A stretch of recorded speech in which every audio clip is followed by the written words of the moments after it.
রেস্টুরেন্টে বা বিয়ে বাড়িতে এরকম ঝুরঝুরে ফ্রাইড রাইস তো আপনারা প্রায় খেয়ে থাকেন, কিন্তু আজকে শেখাবো বাড়িতে এইভাবে সুন্দরভাবে ফ্রাইড রাইস কী করে আপনারা বানিয়ে নিতে পারেন। তো প্রথমে আমি সবজিগুলোকে কেটে নিয়েছি। এতে আছে গাজর, ফুলকপি, কড়াইশুঁটি, বিনস। তারপরে 500 গ্রাম চালের বাসমতি রাইসকে আমি আগে থেকে ধুয়ে বানিয়ে নিয়েছি। তারপরে কড়াইতে একটুখানি ঘি দিয়ে দেবো।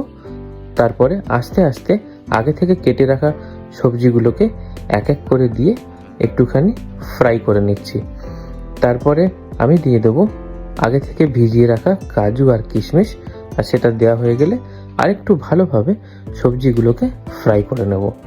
সবজিগুলো ভালো করে ফ্রাই করা হয়ে গেলে আগে থেকে বানিয়ে রাখা বাসমতি চালের রাইসের মধ্যে সবজিগুলোকে দিয়ে একটু ভালো করে নিয়ে অল্প একটু গোলমরিচ দিয়ে দিলেই ব্যাস রেডি বিয়ে বাড়ি বা রেস্টুরেন্ট স্টাইলের ফ্রাইড রাইস। বানিয়ে জানাবেন কেমন হলো।